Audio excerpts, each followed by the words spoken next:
ವೀಕ್ಷಕರೇ ನಮಸ್ಕಾರ. ಇದರಿಂದ ನ್ಯೂಸ್ ಬುಲೆಟಿನ್ಗೆ ಸ್ವಾಗತ. ನಾನು ಅಕ್ಷತಾ ಕಟಕ. ಅದು ಮಕ್ಕಳಿಗೆ ಶಿಕ್ಷಣ ನೀಡುವ ಶಾಲೆ. ಆ ಶಾಲೆಗೆ ಒಬ್ಬರು ಚೇರ್ಮನ್ ಹಾಗೂ ಆಡಳಿತ ಕಮಿಟಿ ಇತ್ತು. ಕಮಿಟಿಯ ಚೇರ್ಮನ್ನ ಪ್ರಕರಣವೊಂದರಲ್ಲಿ ಸಿಲುಕಿಕೊಂಡ ಹಿನ್ನೆಲೆಯಲ್ಲಿ ಈಗ ಚೇರ್ಮನ್ ಶಾಲೆಗೆ ಬಂದಿಲ್ಲ. ಆದರೆ ಶಿಕ್ಷಕರು ಸೇರಿ ಶಾಲೆಯ ಎಲ್ಲವನ್ನು ಚೇರ್ಮನ್ ಆ್ಯಂಡ್ ಕಮಿಟಿ ಎಲ್ಲವನ್ನು ನೋಡಿಕೊಂಡು ಹೋಗುತ್ತಿತ್ತು. ಎಲ್ಲವೂ ಚೆನ್ನಾಗಿ ನಡೆಯುತ್ತಿದ್ದ ಸಮಯದಲ್ಲಿ ಏಕಾಏಕಿ ರಾಜು ಜೋಸೆಫ್ ಎನ್ನುವವರು ಶಾಲೆಗೆ ನುಗ್ಗಿ ಶಾಲೆಯ ಕಮಿಟಿಯಲ್ಲಿನ ಸದಸ್ಯರೊಬ್ಬರಿಗೆ ಮಾನಸಿಕ ಹಿಂಸೆ ನೀಡಿದ್ದಲ್ಲದೆ ಅಲ್ಲಿಯ ಕೆಲವು ಶಿಕ್ಷಕರಿಗೆ ಮಾನಸಿಕ ಕಿರುಕುಳ ನೀಡುತ್ತಿದ್ದಾರೆ ಎಂದು ಶಿಕ್ಷಕರು ಆರೋಪಿಸಿದ್ದಾರೆ. ಹೌದು, ಈ ಕುರಿತು ಮಾಧ್ಯಮಕ್ಕೆ ಪ್ರತಿಕ್ರಿಯೆ ನೀಡಿದ ಹುಬ್ಬಳ್ಳಿಯ ಗದಗ ರಸ್ತೆಯ ಸೆಂಟ್ ಹ್ಯಾಂಡ್ರೋಸ್ ಆಂಗ್ಲ ಮಾಧ್ಯಮ ಶಾಲೆಯ ಶಿಕ್ಷಕರು, ಈಗಾಗಲೇ ನಮ್ಮ ಶಾಲೆಗೆ ಆಡಳಿತ ಮಂಡಳಿ ಇದೆ. ನಮ್ಮ ಶಾಲೆಗೆ ಚಂದ್ರಶೇಖರರವರು ಚೇರ್ಮನ್ನರಾಗಿದ್ದಾರೆ. ಚಂದ್ರಶೇಖರರವರು ನಮಗೆ ಸಂಬಳವನ್ನು ಪ್ರತಿ ತಿಂಗಳು ನೀಡುತ್ತಾ ಬಂದಿದ್ದಾರೆ. ಶಾಲೆಯನ್ನು ತುಂಬ ಸುಧಾರಿಸಲು ಕೂಡ ಶ್ರಮಿಸುತ್ತಿದ್ದಾರೆ. ಆದರೆ ನಮ್ಮ ಚೇರ್ಮನ್ ಚಂದ್ರಶೇಖರ ಮೇಲೆ ಒಂದು ಪ್ರಕರಣ ಬಂದ ಹಿನ್ನೆಲೆಯಲ್ಲಿ ಅವರು ಈ ಕಡೆ ಬಂದಿಲ್ಲ. ಆದರೆ ಇದನ್ನೇ ಬಂಡವಾಳ ಮಾಡಿಕೊಂಡು ರಾಜು ಜೋಸೆಫ್ ಅನ್ನುವವರು ತಮ್ಮದೊಂದು ಟೀಮ್ ಕಟ್ಟಿಕೊಂಡು ಶಾಲೆಗೆ ನುಗ್ಗಿ ಶಾಲೆಯ ಆಫೀಸ್ ಕಚೇರಿಯಲ್ಲಿ ಒಬ್ಬೊಬ್ಬರನ್ನು ಕರೆದು ಮ್ಯಾನ್ ಹ್ಯಾಂಡಲ್ ಮಾಡಿದ್ದಾರೆ. ಈ ಶಾಲೆಯಲ್ಲಿ ಮಹಿಳೆಯರೇ ಹೆಚ್ಚು ಕೆಲಸ ಮಾಡುತ್ತಿದ್ದಾರೆ. ರಾಜು ಜೋಸೆಫ್ ಅವರು ಶಾಲೆಯ ಆಡಳಿತ ಕಮಿಟಿ ಇನ್ನು ಮುಂದೆ ನಾವೇ ಅಂತಿದ್ದಾರೆ. ನಾಗರ ಪಂಚಮಿ ಮುಗಿದ ಮೇಲೆ ಬಂದು ಶಾಲೆ ಪ್ರಿನ್ಸಿಪಾಲ್ರನ್ನು ಬದಲಾಯಿಸಿದ್ದಾರೆ.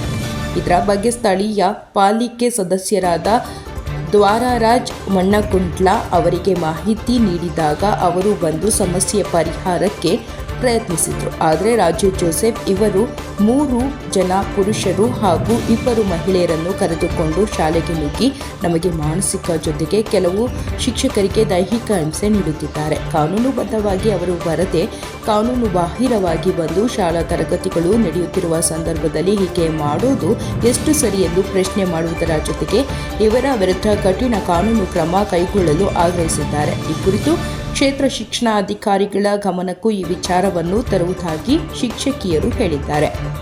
ವರದಿ ಸಂತೋಷ ಮೇದಾರ, ಪ್ರಜಾಪವರ್ ಟಿವಿ, ಧಾರವಾಡ. 30th ಏನಾಯ್ತು, ಸ್ಯಾಟರ್ಡೆ ಬಂದರು. We don't know anything. ಅವ್ರು ಯಾರಂತ ನಮ್ಗೆ ಗೊತ್ತಿಲ್ಲ. ಸಡನ್ನಾಗಿ ಬಂದರು. We were in a meeting. Suddenly principal sir ಜೊತೆ ಏನೋ ಮಾತಾಡಿದ್ರು, but we don't have any idea. Next ದಿನ ಬಂದುಬಿಟ್ಟು ನಾವು ನಾಗರ ಪಂಚಮಿಗೆ ಅಂತ ಹೇಳಿ ನಮ್ದೇನು ಇದು ಕೊಟ್ಟಿದ್ರಲ್ಲ ಆರ್ಡರ್, ಅದನ್ನ ನಾವು ಹಾಲಿಡೇ ಕೊಟ್ವಿ. ಸ್ಯಾಟರ್ಡೆ ಬಂದಾಗ ಹಾಲಿಡೇ ಕೊಟ್ಟ ತಕ್ಷಣ ನೆಕ್ಸ್ಟ್ ದಿನ ನಮ್ಮ ಸರಿಗೆ ಬಂದುಬಿಟ್ಟು ಏನಂದ್ಬಿಟ್ರು, ಇಲ್ಲ ನೀವು ಯಾರು ಪರ್ಮಿಷನ್, ನ್ಯೂ ಕಮಿಟಿದ ನಮ್ಗೆ ಯಾರಿಗೂ ಐಡಿಯಾನೂ ಇಲ್ಲ. ಬಿಕಾಸ್ ನಮ್ಗೆ ಯಾವಾಗೂ ಇಂಟ್ರೊಡ್ಯೂಸ್ ಮಾಡಿಲ್ಲ ಅವರು. ತಿರ್ಗಾ ಬಂದುಬಿಟ್ಟು ನಮ್ಮ ಸರಿಗೆ ಟಾರ್ಚರ್ ಮಾಡಿ, ನೀವು ಯಾರು ಪರ್ಮಿಷನ್ ಕೇಳಿ ಸೂಟಿ ಕೊಟ್ರಿ, ಯಾರು ಪರ್ಮಿಷನ್ ಕೇಳಿ ಹಾಲಿಡೇ ಕೊಟ್ರಿ, ನ್ಯೂ ಕಮಿಟಿ ಪರ್ಮಿಷನ್ ಎಲ್ಲ ಹೆಂಗೆ ಕೊಟ್ರಿ ಅಂತೇಳಿ ಅವ್ರಿಗೆ ಫೋರ್ಸ್ ಮಾಡಿ, ಅವ್ರಿಗೆ ಮೆಂಟಲ್ ಟಾರ್ಚರ್ ಮಾಡಿಬಿಟ್ಟು ಅವ್ರ ಕಡೆಯಿಂದ ನೀವು ಸರ್ ಅವ್ರು ಜೋಸೆಫ್ ಅಂತ ಹೇಳಿ sir. Sir he is actually this guy, it's fine right. ಅವ್ರು ಜೋಸೆಫ್ ಅಂತ ಹೇಳಿಬಿಟ್ಟು ಬಂದುಬಿಟ್ಟು ನಾವು ಹೊಸ ಕಮಿಟಿ ಅವತ್ತು ಸರಿಗೆ ಸಸ್ಪೆನ್ಷನ್ ಕೊಡ್ತೀವಿ ಅಂತಂದೇಳಿ ಅವ್ರಿಗೆ ಧಮಕಿ ಹಾಕಿದ್ರು. ನೆಕ್ಸ್ಟ್ ನಮ್ಮ ಸರು ಬರಲಿಲ್ಲ. ನೆಕ್ಸ್ಟ್ ಏನಾಯಿತು ಒಳಗಡೆ ಏನೋ ಆಯಿತು ಗೊತ್ತಿಲ್ಲ. ಆಫೀಸ್ ಒಳಗಡೆ 8 ಜನ ಬರ್ತಾರೆ, ನಮ್ಗೆ ಯಾರಿಗೂ ಅಲವ್ ಮಾಡೋಂಗಿಲ್ಲ ಒಳಗಡೆ. ಯಾರು ಒಬ್ರಿಗೆ ಒಳಗೆ ಕರೀತಾರೋ ಅವ್ರು ಬರಬೇಕು. So we are actually scared. ನಮಗೆ ಗೊತ್ತಿಲ್ಲ ಏನಾಗ್ತಿದೆ ಅಂತ ಹೇಳಿಬಿಟ್ಟು. ತುಂಬ ಮೋಸ್ಟ್ ಪ್ರಾಬಬ್ಲಿ ಎಲ್ಲರೂ 8 ಜನ ಗಂಡು ಮಕ್ಕಳೇ ಇದ್ದರು, ಎಲ್ಲೋ 2 ಹೆಣ್ಮಕ್ಳಿದ್ರು ಅಷ್ಟೇ. ಸೊ ಅವ್ರು ಬಂದುಬಿಟ್ಟು ನೀವು ಒಳಗೆ ಬರ್ರಿ, ನಿಮ್ದು ಹಿಸ್ಟ್ರಿ ಎಲ್ಲ ಗೊತ್ತೈತಿ, ಒಳಗೆ ಬರ್ರಿ ಅಂತ ನಮಗೆಲ್ಲ ಕರೆದು ಮೆಂಟಲಿ ಲೈಕ್ ಅಬ್ಯೂಸ್ ಮಾಡೋ ಹೋಗ್ತಿದ್ರು. ಸೊ ನೆಕ್ಸ್ಟ್ ಆದಮೇಲೆ ಏನಾಯ್ತು ಗೊತ್ತಿಲ್ಲ, ಸಡನ್ನಾಗಿ ಈವ್ನಿಂಗ್ ಒಂದು ಮೀಟಿಂಗ್ ಇಟ್ಟರು. 4 o'clock ಎಲ್ಲ ಪ್ರೈಮರಿ ಟೀಚರ್ಸ್ ಮಾರ್ನಿಂಗೇ ಬಂದಿರ್ತಾರೆ. 8:00 ಬಂದಿರ್ತಾರೆ. ಅವ್ರಿಗೆ 4 ಗಂಟೆ ತನಕ ಅವ್ರು ವೇಟ್ ಮಾಡಲೇಬೇಕು. ನಾವು ಮೀಟಿಂಗ್ ಇಟ್ಟಿದ್ದೀವಿ, ನಾವು ಕಮಿಟಿ ಇದ್ದವರು ನಾವು ಇಂಟ್ರೊಡ್ಯೂಸ್ ಮಾಡಬೇಕು ಅಂತ ಕರೆಸಿದ್ರು. ನೆಕ್ಸ್ಟ್ ಡೇ ಸಡನ್ ನಾವೆಲ್ಲ ಹೋದ್ವಿ. ಏನೋ ನಮ್ಗೆ ಯಾರಿಗೂ ಗೊತ್ತಿಲ್ಲ ಸರ್. ಪ್ರಿನ್ಸಿಪಲ್ ಸರಿಗೂ ಅವ್ರಿಗೆ ಏನೋ ಫೋರ್ಸ್ ಮಾಡಿದ್ರು, ಅವರು ಇದ್ದಿದ್ದಿಲ್ಲ. ಅವ್ರ ಅಬ್ಸೆನ್ಸ್ನಲ್ಲಿ ಬಂದರು. ತಿರ್ಗಾ ಅವ್ರು ಇಲ್ಲಾರ್ದಾಗ ಬಂದುಬಿಟ್ಟು ನಮಗೆಲ್ಲ ಟೀಚರ್ಸ್ಗೆ ಮೀಟಿಂಗ್ ಇಟ್ಬಿಟ್ಟು ಕರೆದ್ಬಿಟ್ಟು ಏನಂದ್ರು, ಇಲ್ಲ ಇವರೇ ನಿಮ್ದು ಹೊಸ ಪ್ರಿನ್ಸಿಪಲು, ಯಾರು ಹಳೆ ಚೇರ್ಮನ್ ಸರ್, ಯಾರು ಆಲಿವ್ ಸರ್ ಅಂತ ಇದ್ದಾರೆ, ಅವ್ರಿಗಂತೂ ಏನೂ ಸಂಬಂಧನೇ ಇಲ್ಲ. ವಿ ಹರ್ಡ್ ದಟ್ ಅವ್ರದ್ದೇನೋ ಡಾಕ್ಯುಮೆಂಟ್ಸ್ ಆಲ್ರೆಡಿ ಇವ್ರು ಬರ್ದು ಕೊಟ್ಟಿದ್ದಾರೆ. ನಾನು ಕಾಂಪ್ರಮೈಸ್ ನಂಗೆ ಬೇಡ, ಇವರೇ ಹ್ಯಾಂಡಲ್ ಮಾಡ್ತಾರೆ ಅಂತ ಆಲ್ರೆಡಿ ನಮ್ಮ ಶೇಖರ್ ನರಲ ಸರ್ ಆಲ್ರೆಡಿ ಕೊಟ್ಟಿದ್ದಾರೆ ಡಾಕ್ಯುಮೆಂಟ್ಸ್ನ. ಸ್ಟಿಲ್ ತಿರ್ಗಾ ಬಂದುಬಿಟ್ಟು ಅವರೇ ಹೊಸ ಚೇರ್ಮನ್ ಇನ್ವೆಲ್ ಅಂತ, ಇವರೇ ನಿಮ್ಮ ಚೇರ್ಮನ್ ಅಂತ ಹೇಳಿಬಿಟ್ಟು ಅವರಿಗೆಲ್ಲ ಬೊಕ್ಕೆ ಸೆರೆಮನಿ ಮಾಡಿ ನಮಗೆಲ್ಲ ಇವರೇ ನಿಮ್ಮ ಪ್ರಿನ್ಸಿಪಲ್, ಯಾರೋ ಒಬ್ರಿಗೆ ಕರ್ಕೊಂಬಂದು ಇವರೇ ನಿಮ್ದು ಹಂಗೆ ಏನೇನೋ ಹೇಳಿದ್ರು. V don't have any idea. ಅವ್ರು ಯಾರಂತಾನೂ ಗೊತ್ತಿಲ್ಲ ನಮಗೆ. ಸಡನ್ ನಮಗೆ ಫೋರ್ಸ್ ಮಾಡಿ, ಇನ್ ಕೇಸ್ ನೀವೇನಾದರೂ ಅಲ್ಲಿ ಲಿಂಕ್ಡ್ ಇದ್ರೆ ಅಂತಂತಂದ್ರೆ ನಿಮಗೂ ನಾವು ತೆಗೆದೋಗಿತೀವಿ, ನಾವು ನಿಮ್ಗೆ ಆಕ್ಷನ್ ಸಿವಿಯರ್ ಆಕ್ಷನ್ ತೊಗೊಂತೀವಿ, ನಾವು ಹೆಂಗೆ ತೊಗೋಬೇಕು ಪೊಲೀಸ್ ಮಾತಾಡ್ತಾರೆ, ಈ ರೇಂಜಿಂದ ನಮಗೆಲ್ಲ ಧಮಕಿ ಕೊಡೋದು. ಸರ್ ಮ್ಯಾನ್ ಹ್ಯಾಂಡ್ಲಿಂಗ್ ನಮ್ಗೆ ಏನೂ ಐಡಿಯಲ್ಲ. ಬಟ್ ಒಂದು ಮಾತ್ರ ನಮ್ಗೆ ಏನು ಕರೆದಿದ್ರಲ್ಲ ಒಳಗಡೆ, ಅಲ್ಲಂತೂ ತುಂಬ ಅಬ್ಯೂಸ್ ಆಯ್ತು ಗೊತ್ತು. ಲೇಟರ್ ನನಗೂ ಕರೆದ್ರು. ಒಳಗಡೆ ಏನಾಯ್ತು ಐಡಿಯಲ್ಲ. ಅವ್ರೊಬ್ಬರೇ ಇರ್ತಾರೆ. ತಿರ್ಗಾ ಅವರೆಲ್ಲ 8 ಜನ ಗಂಡು ಮಕ್ಳು ಇರ್ತಾರೆ, 2 ಜನ ಯಾರೋ ಹೆಣ್ಮಕ್ಳು ಇರ್ತಾರೆ ಅಷ್ಟೇ.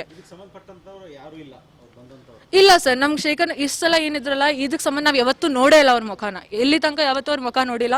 ಇಷ್ಟು ತಿಂಗಳು ನಮ್ಮ ಚೇರ್ಮನ್ ಸರ್ ಏನು ಶೇಖರ್ನೆಲ್ಲ ಅವರೇ ನಮ್ದು ಪೇಮೆಂಟ್ಸ್ ಏನಾಯ್ತು ಎಲ್ಲ ನೋಡ್ಕೋತಿದ್ರು. ಸಡನ್ ಆಗಿ ಬಂದ್ಬಿಟ್ಟು ನಾವೇ ಕಮಿಟಿ ನಾವೇ ಮಾಡ್ತೀವಿ ಎಲ್ಲ ಹಂಗೆ ಹಿಂಗೆ ಅಂತ ಯೂಸ್ ಸ್ಟಾರ್ಟ್ ಮಾಡಿದ್ರು. ನಾವು ಯಾರು ಗೊತ್ತೂ ಇಲ್ಲ ಸರ್. ಆ್ಯಂಡ್ ನಮಗೆ ಯಾವುದು ಲೀಗಲ್ ಡಾಕ್ಯುಮೆಂಟ್ಸ್ ತೋರಿಸಿ ನಾವಂತ ಹೇಳಿಲ್ಲ ಅವರು.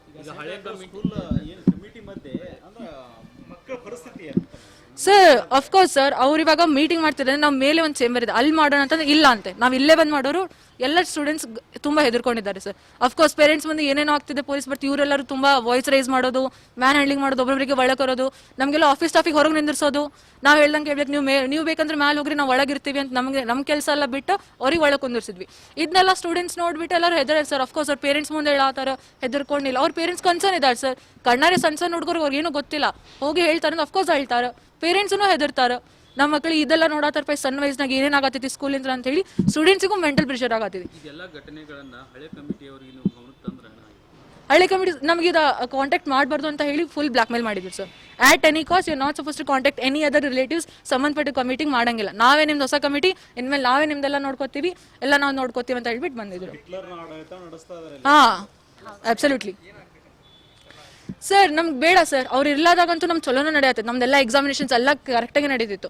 ಏನು ಓಲ್ಡ್ ಕಮಿಟಿ ಸಂಬಂಧಪಟ್ಟದವ್ರು ಇದ್ರೆ ಅವರೆಲ್ಲ ನೋಡ್ಕೊಂಡು ಹೋಗ್ತಾ ಇದ್ರು. ಇವ್ರು ಬಂದ್ಬಿಟ್ಟು ಮಾಡೋದು ನಮಗೆ ನೆಸೆಸಿಟಿ ಇಲ್ಲ. ಅವ್ರು ಇರ್ಲಾದಗೂ ನಮ್ಗೆ ಚೆನ್ನಾಗಿ ನಡೆಯುತ್ತೆ. ಇವ್ರು ಬಂದ ತಕ್ಷಣ 2 ವೀಕ್ಸಿಂದ ಫುಲ್ ಸ್ಕೂಲ್ ಸಿಚುವೇಶನ್ ಹಾಳಾಗಿದೆ. ಇಲ್ಲ ಸರ್, ನಮಗೆ ಪ್ರೂವ್ ಮಾಡಿಲ್ಲ. ಅವರು ಬಂದ್ಬಿಟ್ಟು ಬಾಯಿ ಮತ್ತೆ ನಾವೇ ಅಂತ ಹೇಳಿದ್ರು. ನಾವು ಹೆದರ್ಕೊಂಡಿದ್ವಿ ಅವ್ರಿಗೆ, because we all are lady staff. ಯಾರು ಜೆಂಟ್ಸ್ ಇಬ್ಬರು ಇದ್ದಾರೆ ನಿಜ, but still most of the probably lady staff ಇದ್ದೀವಿ. We are come from the family ಸಲುವಾಗಿ ಹೆದರ್ತೀವಿ. ಸೊ ಇವಾಗ ನಾವು ಯೂರ್ಸ್ ಮಾಡೋ ಸಲುವಾಗಿ ನಮ್ಮ ಫ್ಯಾಮಿಲಿ ಸಲುವಾಗಿ ನಾವು ರಿಸೈನ್ ಮಾಡಿ ಅಂತಿದ್ದಾರೆ. ನಾವೆಲ್ಲ ಹೋಗ್ಬೇಕು ಸರ್ ಬೇರೆ ಕಡೆ? ಇವ್ರು ಈ ಥರ ಟಾರ್ಚರ್ ಕೊಟ್ಟರೆ ಏನು ಮಾಡಬೇಕು? ಮೊದಲಿಂದ ಏನಿತ್ತು ಅದು ಕರೆಕ್ಟೇ ಇತ್ತು. ತಿರ್ಗಾ ಇವ್ರು ಬಂದು ಏನೇನೋ ಮಾಡ್ತಿದ್ದಾರೆ. ಇಲ್ಲ, even if they're doing they should do some kind of ಏನು ಇರಬಾರ್ದು ವೈಲೆನ್ಸ್. ಅದನ್ನ ಬಿಟ್ಟು ಟಾರ್ಚರ್ ಮಾಡಿ ಈ ಥರ ಮೆಂಟಲಿ ಅಬ್ಯೂಸ್ ಮಾಡಿದರೆ ವಿ ಕ್ಯಾಂಟ್ ಹ್ಯಾಂಡಲ್ ಇಟ್. ಮೊದಲಿನವ್ರು ಈ ಥರ ಯಾವತ್ತೂ ಪ್ರಾಬ್ಲಮ್ ಆಗಿದ್ದೇ ಇಲ್ಲ ಸರ್ ನಮಗೆ. ಇವಾಗ ಇವ್ರು ಬಂದು 2 ವೀಕ್ಸ್ ಇಂದಲೇ ಮೆಂಟಲಿ ಅಬ್ಯೂಸ್ ಆಗ್ತಿದೆ ನಮಗೆ. ಸರ್ ಇಲ್ಲ ಸರ್, ಇನ್ನೇನು ಹಾಕಿಲ್ಲ. ಇದಿಷ್ಟು ತಿಂಗಳು ಏನಿತ್ತಲ್ಲ ಇದಿತ್ತು, ಅವ್ರು ಹೋಗಿ ಬ್ಯಾಂಕ್ ಸೀಸ್ ಮಾಡಿದ್ದಾರೆ ಅಂತ ಏನೋ ಹೇಳಿದ್ರು. ಇವರೇ ಹೋಗ್ಬಿಟ್ಟು ಏನು ಕಿರಿಕಿರಿ ಸರ್, ಆನ್ ಟೈಮ್ ಬರ್ತಿತ್ತು, ಎಲ್ಲ ಪರ್ಫೆಕ್ಷನ್ ಇತ್ತು. ಇವ್ರು ಬಂದ ಮೇಲೆ ನಮ್ಮ ಪೇಮೆಂಟ್ ಅಲ್ಲಿ ಹೋಗಿ ಏನೋ ಇವ್ರಿಗೇನೋ ಅಥಾರಿಟಿ ಇದೆ ಅಂತ ಬ್ಯಾಂಕ್ ಸೀಸ್ ಮಾಡಿದಾರೆ ಅಂತ ಇವರೇ ಹೋಗಿ ಮಾಡಿದಾರಂತೆ. ಅಲ್ಲಿ ಸೌಮ್ಯ ಅಂತ ಸರ್. ಏನಾಗಿತ್ತು ಮೇಡಮ್, ಮೊನ್ನೆ ಗಲಾಟೆ ಆಗಿತ್ತಂತೆ, ಅವರು ಹಲ್ಲೆ ಮಾಡಿದಾರಂತೆ, ಅವರು ಹೋಗಿ ಕಂಪ್ಲೇಂಟ್ ಕೊಟ್ಟಿದ್ದಾರೆ ಕಮಿಷನರ್ಗೆ. ಇಲ್ಲಿ ಅವತ್ತು ನಿಜವಾಗಿ ಆಗಿದ್ದೇನು ಮೇಡಮ್? ಸರ್ ಅಂದರೆ ನಾವು ಇಲ್ಲಿ ವರ್ಕ್ ಮಾಡ್ತಾ ಇದ್ದೀವಿ ಸರ್ ಸೆಂಟ್ ಆಂಡ್ರೂ ಸ್ಕೂಲಲ್ಲಿ. ಸ್ಯಾಟರ್ಡೇನಿಂದ ನಮ್ಗೆ ಬೇರೆ ಥರನೇ ಕಾಣಿಸ್ತಾ ಇದೆ ಸರ್ ಇಲ್ಲಿ. ಯಾಕಂದರೆ ಸ್ಯಾಟರ್ಡೇ ಬೇರೆಯವರು ಬಂದು ಅವರೇನೋ ರಾಜು ಜೋಸಫ್ ಅಂತೇಳಿ ಯಾರೋ ಅದಾರೆ ಸರ್. ಅವರು ಮತ್ತು ಅವ್ರ ಟೀಮ್ ಬಂದು ನಮಗೆ ಇಲ್ಲಿ ಒತ್ತಡಿ ಮಾಡಾಕತ್ತಾರೆ ಸರ್. ಯಾಕಂದರೆ ಇದು ಪೂರ ಕಮಿಟಿ ಚೇಂಜ್ ಆಗಿದೆ. ಈಗ ನಮ್ಮ ಇದರಲ್ಲಿ ಬಂದಿದೆ, ಅವರು ಹಳೆಯವರು ಇಲ್ಲ, ಇವಾಗ ಅವರು ಒಳಗಡೆ ಹೋಗಿದ್ದಾರೆ ಅದು ಇದು ಅಂತೇಳಿ. ಸರ್ ಹೌದು ಸರ್, ಖಂಡಿತ ನಮ್ಮ ಸರ್ ಅಂತೂ ಒಳಗಡೆ ಹೋಗಿದ್ದಾರೆ. ಅವರು ಏನು ಅಕ್ಯೂಸ್ಡ್ ಆಗೈತೆ ಅಂತ ನಮಗೆ ಅದೆಲ್ಲ ಗೊತ್ತಿಲ್ಲ. ಏನು ನಾವು ನಡೀತಾ ಇದ್ದೇವೆ ಸರ್, ಸ್ಟಾಫ್ ಎಲ್ಲ ಇದೆ, ನಾವು ನೋಡ್ಕೊಳ್ತಾ ಇದ್ದೀವಿ ಸರ್. ಎಲ್ಲ ಸ್ಕೂಲ್ದು ಎಲ್ಲ ಏನು ಬೇಕಾಗಿಲ್ಲ ಸರ್. ಅವ್ರು ಬೇಕಾಗೇ ಇಲ್ಲ ಸರ್ ನಮಗೆ. ಯಾಕಂದರೆ ನಮ್ಮ ಚಂದ್ರಶೇಖರ್ ಸರ್ ಇದ್ದಾರೆ ಸರ್, ಅವ್ರು ಬರ್ತಾರೆ, ಅವ್ರು ಮಾಡಲಿ ಸರ್ ಏನಾದರೂ ಇರಲಿ. ಮತ್ತು ಅವ್ರು ಬಂದು ಇಲ್ಲಿ ಸ್ಟಾಫಿಗೆ ಒತ್ತಡಿ ಮಾಡೋದು, ಎಲ್ಲರ ಸ್ಟಾಫಿಗೆ ಕರೆಸೋದು. ಸ್ಟಾಫ್ ಇಲ್ಲಿ ಇವಾಗಿನಿಂದ ನಮ್ಮದೇ ಎಲ್ಲ, ನಿಮ್ಗೆ ಏನಾದರೂ ಪ್ರಾಬ್ಲಮ್ ಇದ್ದರೆ ನಮಗೆ ಅನ್ರಿ, ನೀವೇನಾದರೂ ಮೆಸೇಜು ಇಲ್ಲಾಂದರೆ ಕಾಂಟ್ಯಾಕ್ಟ್ ನಂಬರು ಅವ್ರನಿಂದ ಎಲ್ಲ ತೊಗೊಂಡು ಕಾಂಟ್ಯಾಕ್ಟ್ಸ್ ಏನಾದರೂ ಮಾಡಿದರೆ ನಾವು ಲೀಗಲಾಗಿ ನಿಮ್ಮ ಮೇಲೆ ನಾವು ಆ್ಯಕ್ಷನ್ ತೊಗೊತೀವಿ ಅಂತೇಳಿ ಅವರು ಅಂತ ಇದ್ದಾರೆ ಸರ್. ಅಥೆಂಟಿಕ್ ಆಗಿ ಏನಾದರೂ ಅವ್ರ ಕಡೆ ಪ್ರೂಫ್ ಇದೆಯಾ ಈ ಸ್ಕೂಲ್ ಏನಾದ್ರು ಅವ್ರು ಬರೆದು ಕೊಟ್ಟಿದ್ದಾಗಲಿ? ಈಗ ಚಂದ್ರಶೇಖರ್ ಅವರೆಲ್ಲ ಡಾಕ್ಯುಮೆಂಟ್ ತೋರಿಸಿದಿರ್ತಾವೆ. ಹೌದು ಸರ್. ಈಗ ಅದನ್ನ ಬಿಟ್ಟರೆ ಅವ್ರು ಏನು ಬಂದಿದ್ರಲ್ಲ, ಅವ್ರು ಅಥೆಂಟಿಕ್ ಆಗಿ ಏನು ಪ್ರೂಫ್ ಇದೆಯಾ ಅವ್ರ ಹತ್ರ? ಈ ಸ್ಕೂಲ್ ಅವ್ರ ಹತ್ರ ನಮಗೆ ಮಾತ್ರ ಏನು ತೋರಿಸಿಲ್ಲ ಸರ್. ಯಾವ ಪ್ರೂಫು ಅವ್ರ ಕಡೆ ಇಲ್ಲ ಸರ್. ಅದು ಖಂಡಿತ ಅದು ರಾಜು ಜೋಸಫ್ ಅಂತೇಳಿ ಅವ್ರು ಅದಾರ ಸರ್. ಅವರು ನಾವೇ ಎಲ್ಲ ಮಾಡ್ಕೊಂಡಿವಿ, ನಾವೇ ಎಲ್ಲ ಇದು ಮಾಡ್ತೀವಿ ಅಂತೇಳಿ ನಮ್ಗೆ ನಮ್ಮ ಸರ್ಗೆ ಬಂದು ಇಲ್ಲಿ ಬೈಯೋದು, ಅವ್ರಿಗೆ ಒತ್ತಡಿ ಮಾಡಿ ಅವ್ರಿಗೆ ಸಸ್ಪೆನ್ಷನ್ ಮಾಡ್ತೀವಿ ಅಂತೇಳಿ ಅವ್ರಿಗೆ ಅನ್ನೋದು, ಹೆದರಿಸಿ ಮತ್ತು ವೆನಸ್ಡೇನಿಂದ ಅವ್ರಿಗೆ ಏನೇನೋ ಮಾಡಿದ್ದಾರೆ ಸರ್. ಮತ್ತು ಆ ಸರ್ ಬರ್ತಾ ಇದ್ದಿದ್ದಿಲ್ಲ ಸ್ಕೂಲ್ಗೆ. ಆಮೇಲೆ ಮತ್ತು ಇನ್ನೊಬ್ಬರು ಮೇಡಮ್ ಇದ್ರು ಸರ್. ಇನ್ನೊಬ್ರು ಮೇಡಮ್ ಇದ್ದಾರೆ ಸರ್. ಅವ್ರಿಗೂ ಸರ್ ಥರ್ಸ್ಡೇನಿಂದ ಅವ್ರಿಗೆ ಒತ್ತಡಿ ಮಾಡೋದು ಶುರು ಆಗಿದೆ ಸರ್. ಮುಂಜಾನೆಯಿಂದ ಸ್ಟಾರ್ಟ್ ಆಗಿದೆ. ಒಳಗಡೆ ಕರೆಸ್ಕೊಂಡು ಆಫೀಸಲ್ಲಿ ಕರೆಸ್ಕೊಂಡು ಅವ್ರಿಗೆ ಏನು ಮಾಡ್ತಾ ಇದ್ದಾರೆ ಅಂತ ನಮ್ಗೆ ಗೊತ್ತಿಲ್ಲ ಸರ್. ಯಾಕಂದರೆ ಯಾವ ಸ್ಟಾಫ್ಗೆ ಒಳಗಡೆ ಕರೆಸ್ತಾ ಇಲ್ಲ ಸರ್. ಬರೀ ಅವ್ರಿಗೊಬ್ಬರಿಗೆ ಮಧ್ಯದಲ್ಲಿ ನಿಂದಿರಿಸಿ ಎಲ್ಲರೂ ಸೇರಿಕೊಂಡು ಅವ್ರನ್ನ ಮತ್ತೆ ವಿಡಿಯೋನು ತೊಗೊತಾ ಇದ್ದಾರೆ ಸರ್. ಏನೇನೋ ಶನಿವಾರನಿಂದ ನಡೀತಾ ಇದೆ, ಅವರು ಏನು ನಮ್ಮ ಜೊತೆ ಮಾತಾಡ್ತಾ ಇದ್ದಾರೆ ಅಂತೇಳಿ ಎಲ್ಲ ವಿಡಿಯೋ ತೊಗೋತಾ ಇದೆ ಸರ್. ಆ ಮೇಡಮ್ಗೂ ಅದೇ ಥರ ವಿಡಿಯೋ ತೊಗೊಂಡು ಈ ಥರ ನೀವು ಇದು ಮಾಡ್ತಾ ಇದ್ರಿ, ಈ ಥರ ಅದು ಮಾಡ್ತಾ ಇದ್ದೀರ ಅಂತಾರೆ. ಅವ್ರ ಮೇಲೆ ನಾವು ನಿಮ್ಗೂ ಸಸ್ಪೆಂಡ್ ಮಾಡ್ತೀವಿ, ರಿಸೈನ್ ಮಾಡಿಸ್ತೀವಿ, ಈ ಥರ ಅಂತೇಳಿ ಅವ್ರು ಅಂತ ಇದ್ದಾರೆ ಸರ್. ಅಂದ್ರೆ ಮೊನ್ನೆ ಯಾರ ಮೇಲೆ ಹಲ್ಲೆ ಆಯ್ತು ಇಲ್ಲಿ? ಯಾರಿಗೆ ಹೊಡೆದ್ರು, ಏನೋ ಉಗಿಸಾಡಿದ್ರು ಅಂತ? ನಮ್ಮ ಮೇಡಮ್ಗೆ ಸರ್. ಯಾರು ಮೇಡಮ್ ಅವ್ರ ಹೆಸರು? Madhuri ma'am sir. ಮಾಡಿದ್ರು ಅವರು ಸರ್ ಬೇರೆ ಕಮಿಟಿ ಬಂದಾರೆ ಸರ್. ಅವರು ರಾಜು ಜೋಸೆಫ್ ಅಂತೇಳಿ ಅವ್ರು ಅದಾರ ಸರ್. ಅವರು ಬಂದು ಮಾಧುರಿ ಮ್ಯಾಮ್ ಮೇಲೆ ಈ ಥರ ಮಾಡೋದು, ಯಾಕಂದ್ರೆ ನಾವು ಹೊರಗಡೆನಿಂದ ಎಲ್ಲ ನೋಡಿವಿ ಸರ್. ಒಳಗಡೆ ಏನು ಮೇಡಮ್ ಅವ್ರಿಗೆ ಅವರು ಸ್ವಲ್ಪ ದುಗಿಸೋದು, ಸ್ವಲ್ಪ ಹ್ಯಾಂಡ್ಲಿಂಗ್ ಮಾಡೋದು, ನೀವು ಇದರಲ್ಲಿ ಇದು ಮಾಡು, ಇದು ಹ್ಞೂ ಅಂತೇಳಿ ಒಪ್ಕೋ. ನಮ್ಗೆ ಏನು ಮಾಡಿಲ್ಲ ಸರ್, ನಾವು ಹೊರಗಡೆನಿಂದ ಎಲ್ಲ ನೋಡ್ತಾ ಇದೀವಿ ಸರ್. ಯಾಕಂದ್ರೆ ಸರ್ ಅವರು ಮಾಡಿದ್ದು ಪ್ರೆಷರಿಗೆ ಹಾಸ್ಪಿಟ್ಲಲ್ಲಿ ಅಡ್ಮಿಟ್ ಆಗಿದ್ದಾರೆ ಸರ್ ಅವರು. ಯಾಕೆಂದ್ರೆ ಭಾಳ ಟೆನ್ಷನ್ ತೊಗೊಂಡಿದ್ದಾರೆ ಸರ್ ಅವರು. ಆವತ್ತಿನ ದಿನ ಆದಮೇಲೆ ಅವ್ರನ್ನ ಸ್ಕೂಲ್ಗೇನು ಬರ್ತಾ ಇಲ್ಲ ಸರ್.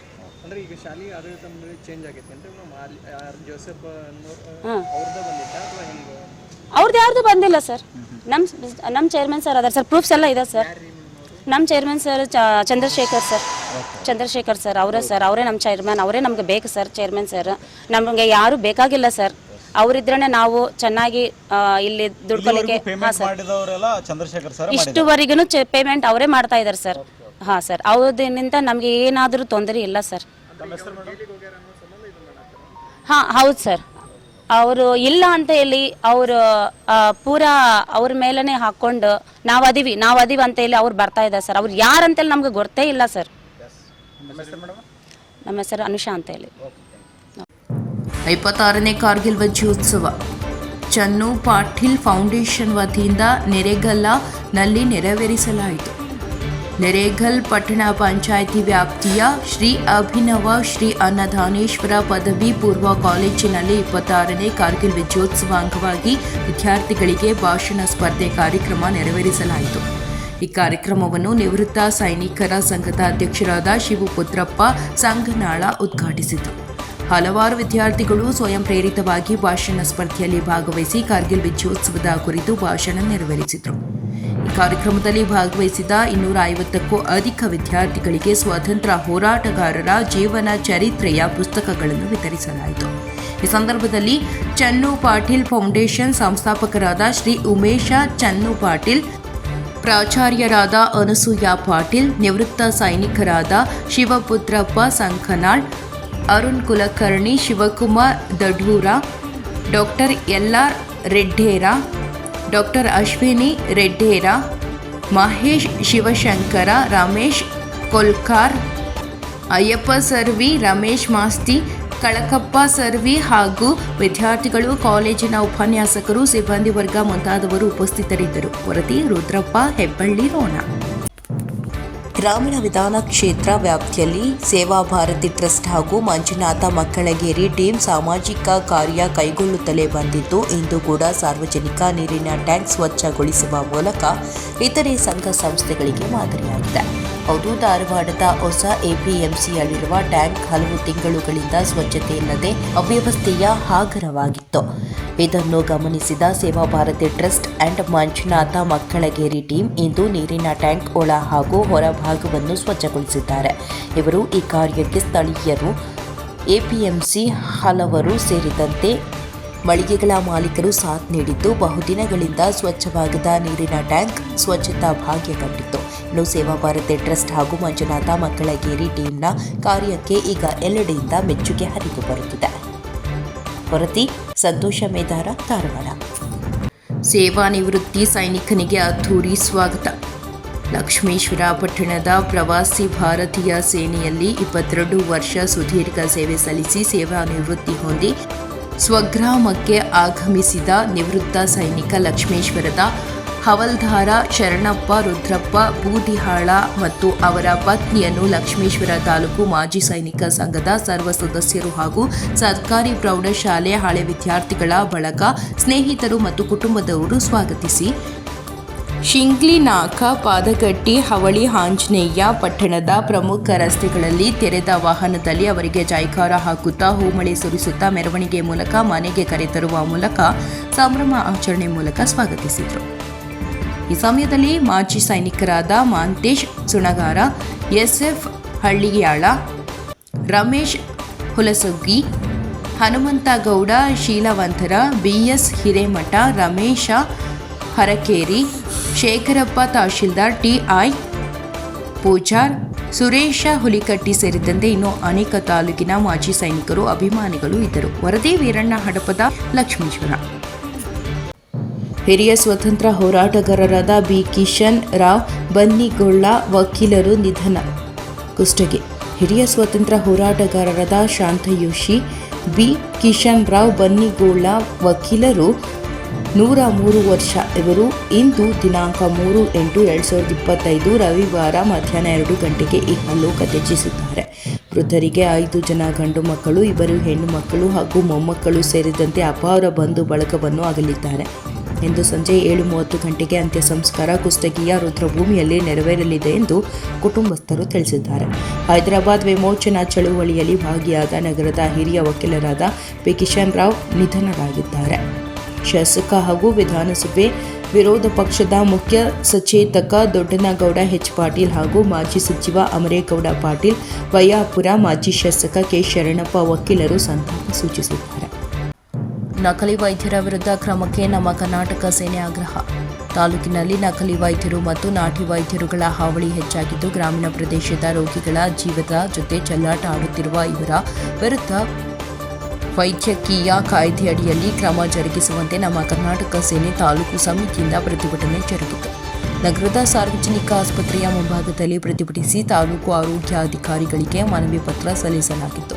ತಾಲೂಕಿನಾದ್ಯಂತ ನಕಲಿ ವೈದ್ಯಕೀಯ ಕ್ಲಿನಿಕ್ಗಳು ಹೆಚ್ಚಾಗಿದ್ದು, ಇವರು RMP ಎಂದು ಹೇಳಿಕೊಳ್ಳುವ ಇವರು ಇದನ್ನು ಸಹಿತ ನಕಲಿಯಲ್ಲಿ ಸೃಷ್ಟಿ ಮಾಡಿಕೊಂಡು ಜನರ ಜೀವದ ಜೊತೆ ಚೆಲ್ಲಾಟವಾಡುತ್ತಿದ್ದಾರೆ. ಇಂತಹ ನಕಲಿ ವೈದ್ಯರಿಂದ ರೋಗ ಉಲ್ಬಣವಾಗಿ ಮಾರಣಾಂತಿಕ ಹಂತದವರೆಗೂ ಹೋಗಿವೆ. ಅಲ್ಲದೆ ರೋಗಿಗಳು ತಮಗೆ ಆಗಿರುವ ರೋಗವೇ ಬೇರೆ, ಇವರಿಗೆ ಚಿಕಿತ್ಸೆ ರೂಪದಲ್ಲಿ ಇನ್ನಿತರದ ಮಾತ್ರೆಗಳನ್ನು ನುಂಗಿಸಿ ರೋಗಿಗಳಿಂದ ಹಣ ದೋಚುವ ಕೆಲಸ ನಿರಂತರವಾಗಿ ನಡೆದುಕೊಂಡು ಬಂದಿದ್ದು, ಕೊನೆಗಳಿಗೆಯಲ್ಲಿ ಎಲ್ಲ ಪ್ರಯತ್ನ ಮಾಡಲಾಗಿದೆ. ದೊಡ್ಡ ಆಸ್ಪತ್ರೆಗೆ ಹೋಗಿ ಎಂದು ಕೈ ಚೆಲ್ಲುವ ಈ ವೈದ್ಯರ ವಿರುದ್ಧ ಇಲಾಖಾ ವತಿಯಿಂದ ಕ್ರಿಮಿನಲ್ ಪ್ರಕರಣ ದಾಖಲಿಸಿ ಇವರ ಎಲ್ಲ ದಾಖಲೆಗಳನ್ನು ಪರಿಶೀಲಿಸಿ ಕ್ರಮ ಜರುಗಿಸಬೇಕು. ಕೂಡಲೇ ನಕಲಿ ವೈದ್ಯರ ಮೇಲೆ, ನಾಟಿ ವೈದ್ಯರ ಮೇಲೆ ಕ್ರಮ ಜರುಗಿಸಿ ರೋಗಿಗಳ ಜೀವ ಉಳಿಸಲು ನಮ್ಮ ಕರ್ನಾಟಕ ಸೇನೆ ಒತ್ತಾಯಿಸುತ್ತದೆ. 1 ವಾರದೊಳಗಾಗಿ ಕ್ರಮ ಜರುಗಿಸದೆ ಹೋದಲ್ಲಿ ರೋಗಿಗಳ ಸಹಯೋಗದಲ್ಲಿ ತಮ್ಮ ಆಸ್ಪತ್ರೆ ಮುಂದೆ ಹೋರಾಟ ನಡೆಸುವುದು ಅನಿವಾರ್ಯವಾಗುತ್ತದೆ ಎಂದು ಆಗ್ರಹಿಸಿದರು. ನಂತರ ತಾಲೂಕು ಆರೋಗ್ಯಾಧಿಕಾರಿಗಳಾದ ಅಯ್ಯನಗೌಡ ಮಾತನಾಡಿ, ವೈದ್ಯರ ದಾಖಲೆಗಳನ್ನು ಪರಿಶೀಲಿಸಿ ಕ್ರಮ ಕೈಗೊಳ್ಳಲಾಗುವುದು ಎಂದು ಹೇಳಿದರು. ಈ ವೇಳೆ ತಾಲೂಕು ಅಧ್ಯಕ್ಷರಾದ ಅಂಬಿರಾಜ ಮ್ಯಾಕಲ್, ವಿಜಯಕುಮಾರ ಅಂಬಾಮಠ, ಲಿಂಗಪ್ಪ ಕೆ. ಮುನ್ನಾ, ಮೈನುದ್ದೀನ್ ಸೇರಿದಂತೆ ಇತರರು ಇದ್ದರು. ವರದಿ ವೆಂಕಟೇಶ ನಾಯ್ಕ, ಸಿಂಧನೂರು. ಸಿಂಧನೂರು ತಾಲೂಕಿನ ನಮ್ಮ ಕರ್ನಾಟಕ ಸೇನೆ ವತಿಯಿಂದ, ತಾಲೂಕು ಸಮಿತಿ ಸಿಂಧನೂರು ವತಿಯಿಂದ ಏನು ಇವತ್ತು ಅಧ್ಯಕ್ಷರು ಮತ್ತು ಸದಸ್ಯರ ಜೊತೆಗೆ ನಮ್ಮ ತಾಲೂಕು ಆಸ್ಪತ್ರೆಗೆ ಬಂದು ಎಲ್ಲರ ಸಮ್ಮುಖದಲ್ಲಿ ಸಿಂಧನೂರು ತಾಲೂಕಿನಲ್ಲಿ ಇರ್ತಕ್ಕಂಥ ಯಾರಾದರೂ ನಕಲಿ ವೈದ್ಯರು ಇದ್ದರೆ ಅವ್ರನ್ನ ಕೂಡಲೇ ಕಾನೂನು ಕ್ರಮ ಕೈಗೊಳ್ಬೇಕಂತೇಳಿ ಒಂದು ಜನಪರ ಕಾಳಜಿಯಿಂದ ಇವತ್ತು ನಮಗೆ ಮನವಿಯನ್ನು ಕೊಡ್ತಾ ಇದ್ದಾರೆ. ಸೊ ನಾನು ತಮ್ಮ ಮನವಿಯನ್ನು ಸ್ವೀಕರಿಸಿ ಅತಿ ತುರ್ತಾಗಿ, ಯಾಕಂತಂದರೆ ಆರೋಗ್ಯವೇ ಭಾಗ್ಯ ಅಂತ ಹೇಳ್ತೀವಿ ನಾವು. ಆರೋಗ್ಯ ವಿಷಯದಲ್ಲಿ ಯಾವುದೇ ಕೂಡ ನಿಧಾನಗತಿಯಾದ ಕ್ರಮ ಇರಬಾರ್ದು. ಅತಿ ತುರ್ತಾಗಿ ನಾವು ಕ್ರಮವನ್ನು ಕೈಗೊಂಡಾಗ ಮಾತ್ರ ನಾವು ಆರೋಗ್ಯವನ್ನು ಕಾಪಾಡಲಿಕ್ಕೆ ಸಾಧ್ಯ ಅಂತ ಹೇಳಕ್ಕೆ ಇಷ್ಟಪಡ್ತೀನಿ ನಾನು. ಸೊ ಈಗಾಗಲೇ ನಮ್ಮ ಸರ್ಕಾರದ ವತಿಯಿಂದ ಮಾನ್ಯ ಜಿಲ್ಲಾಧಿಕಾರಿಗಳ ಒಂದು ಅಧ್ಯಕ್ಷತೆಯಲ್ಲಿ ಒಂದು ಸಮಿತಿಯನ್ನು ರಚಿಸಿ ಜಿಲ್ಲಾ ಮಟ್ಟದಲ್ಲಿ ಹಾಗೂ ತಾಲೂಕು ಮಟ್ಟದಲ್ಲಿ ಈ ನಕಲಿ ವೈದ್ಯರ ಒಂದು ಹಾವಳಿಯನ್ನು ಸಂಪೂರ್ಣವಾಗಿ ತಡೆಗಟ್ಟಲಿಕ್ಕೆ ಒಂದು ಕಾರ್ಯ ಸಮಿತಿಯನ್ನು ರಚಿಸಿದ್ದಾರೆ. ಅದರಲ್ಲಿ ತಾಲೂಕು ಮಟ್ಟದಲ್ಲಿ ಮಾನ್ಯ ತಹಶೀಲ್ದಾರರು ಅಧ್ಯಕ್ಷತೆಯನ್ನು ವಹಿಸಿರುತ್ತಾರೆ. ಅದರಲ್ಲಿ ಮಾನ್ಯ ತಾಲೂಕು ಆರೋಗ್ಯಾಧಿಕಾರಿಗಳು, ಮಾನ್ಯ ವೃತ್ತ ನಿರೀಕ್ಷಕ ಪೊಲೀಸ್ ಅಧಿಕಾರಿಗಳು ಸಿಂಧನೂರು, ಮಾನ್ಯ IMA ಅಧ್ಯಕ್ಷರು, ಪ್ರೈವೇಟ್ ಡಾಕ್ಟರ್ಸ್ ಅಧ್ಯಕ್ಷರು, IMA ಅಧ್ಯಕ್ಷರು ಅವರು ಕೂಡ ಇರ್ತಾರೆ. ಸೊ ಇವರೆಲ್ಲರ ಒಂದು ಸಹಯೋಗದೊಂದಿಗೆ ನಾವು ಈಗಾಗಲೇ ಕಾರ್ಯಪಡೆಯನ್ನು ರಚಿಸಿ ಪ್ರತಿ ತಿಂಗಳು ಕಂಪಲ್ಸರಿಯಾಗಿ ಹಳ್ಳಿಗೆ ವಿಸಿಟ್ ಮಾಡಿ ಈ ನಕಲಿ ವೈದ್ಯರು ಏನಾದರೂ ದೂರುಗಳು ಕಂಡು ಬಂದರೆ 24 ಗಂಟೆಯಲ್ಲಿ ಆ ಕ್ಲಿನಿಕನ್ನು ಸೀಲ್ ಮಾಡೋದು ಮತ್ತು 24 ಗಂಟೆಯಲ್ಲಿ ಬಂದ್ ಮಾಡಿ ಅವರ ಮೇಲೆ ಕಾನೂನು ಕ್ರಮ ಕೈಗೊಳ್ಳಲು ಈಗಾಗಲೇ ನಾವು ಕ್ರಮಗಳನ್ನು ಕೈಗೊಳ್ತಾ ಇದ್ದೀವಿ ಅಂತ ಹೇಳಲಿಕ್ಕೆ ಇಷ್ಟಪಡ್ತಾ ಇದ್ದೀನಿ. ಈಗಾಗಲೇ ನಾವು 2-3 ನೋಟಿಸ್ಗಳನ್ನು ಕೂಡ ಕೊಟ್ಟಿದ್ದೀವಿ. ಸೊ ತಾವು ಕೂಡ ಜನರಲ್ಲಿ ವಿನಂತಿ ಮಾಡಿಕೊಳ್ತೀನಿ ನಾನು, ಯಾವುದೇ ವೈದ್ಯರು ತಾವು ಪ್ರಾಕ್ಟೀಸ್ ಮಾಡಬೇಕಾದ್ರೆ MBBS, ಆಯುರ್ವೇದಿಕ್, ಯುನಾನಿ ಈ ಥರ Karnataka private medical establishment act KPME act ಮುಖಾಂತರ ಏನು ಪರವಾನಗಿಯನ್ನು ಪಡೆದುಕೊಂಡ ನಂತರವೇ ಅವರು ವೈದ್ಯ ವೃತ್ತಿಯನ್ನು ಪ್ರಾಕ್ಟೀಸ್ ಮಾಡ್ಬೇಕಂತೇಳಿ ರೂಲ್ಸನ್ನು ಮಾಡಿದೆ. ಇದನ್ನು ಮೀರಿ ಕೂಡ ಅಕ್ರಮವಾಗಿ ಏನಾದರೂ ವೈದ್ಯ ವೃತ್ತಿಯನ್ನು ಪ್ರಾಕ್ಟೀಸ್ ಮಾಡ್ತಾ ಇದ್ದರೆ ನಮಗೆ ದೂರು ಬಂದರೆ ಇಮ್ಮಿಡಿಯೇಟ್ಲಿ 24 ಗಂಟೆ ಒಳಗೆ ನಾವು ರೈಡ್ ಮಾಡಿ ಅವ್ರನ್ನ ಬಂಧಿಸಕ್ಕಂಥ ಕೆಲಸವನ್ನು ಮಾಡ್ತಕ್ಕಂಥ ಕಾರ್ಯಕ್ರಮವನ್ನು ರೂಪಿಸುವಂತ ಹೇಳ್ತಿರ್ತಾರೆ. ಸೊ ಜನರಲ್ಲಿ ವೈದ್ಯರು ತಾವು ಕೂಡ ಚಿಕಿತ್ಸೆಯನ್ನು ಪಡೆದುಕೊಳ್ಬೇಕಾದ್ರೆ ನುರಿತ ವೈದ್ಯರು ತಾವು ವೈದ್ಯ ಕೋರ್ಸನ್ನು ಪಡೆದಿರ್ತಾರೆ ಅವ್ರ ಹತ್ರ ಮಾತ್ರ ಮಾಡಿ ಇನ್ಫೆಕ್ಷನ್ಗಳಾಗಿ ಗಡ್ಡಿಗಳಾಗಿ ಮತ್ತು ಅವರು ತೋರಿಸ್ಕೊಳಕ್ಕೆ ಅವ್ರಿಗೆ ತಕ್ಕಂತೆ ಇನ್ನೊಂದು ಪ್ರೈವೇಟ್ ಆಸ್ಪತ್ರೆ ಸೃಷ್ಟಿ ಇರ್ತದೆ. ಮತ್ತು ದೊಡ್ಡವರು ಆ ಆಸ್ಪತ್ರೆಗೆ ಹೋದರೆ ಅಲ್ಲಿ ಯಾವ್ದಾರ ವಾಸಿ ಆಗುತ್ತೆ ಅಂತ ಹೇಳಿ ಅಲ್ಲಿ ಕಲಿತು ಮತ್ತು ಅವರೆಲ್ಲರೂ ಅಲ್ಲಿ ದುಡ್ಡು ಕೆಲಸ ಮಾಡ್ತಾರೆ. ಇವೆಲ್ಲ ನಕಲಿ RMP ಡಾಕ್ಟ್ರಾಗಿ ವೈದ್ಯ ವಂಶ ಪರಂಪರೆ ಬಂದೈತಿ ನಮ್ಗಂತೇಳಿ ನಕಲಿ ಆಯುರ್ವೇದಿಕ ಕೊಡ್ತಾ ಇದ್ದಾರೆ ಅಂತಾರೆ. ಅವರಿಗೆ ಆಗಲಿ ಸ್ವಲ್ಪ ಹಿಂಪಡಿದ್ದ ಎಂಕ್ವೈರಿ ನಡೆಸಿ ಒಳ್ಳೆ ರೀತಿಯಲ್ಲಿ ಅದನ್ನು ನಮಗೆ ಇದು ಮಾಡಿರ್ತಾರೆ. ಇಲ್ಲದ ಪಕ್ಷದಲ್ಲಿ ಒಂದು ವಾರದೊಳಗೆ ಸರ್ ಎಲ್ಲೇ ಒಂದ್ಸಲಿ ನೀವು ಆ್ಯಕ್ಷನ್ ಮಾಡಿಲ್ಲ ಅಂದ್ರೆ ಸರ್ ಹಾಸ್ಪಿಟ್ಲಿಗೆ ನಾವು ದಂಧೆ ಮಾಡೋದಕ್ಕೆ ಕಷ್ಟ ನೋಡ್ತೀವಿ.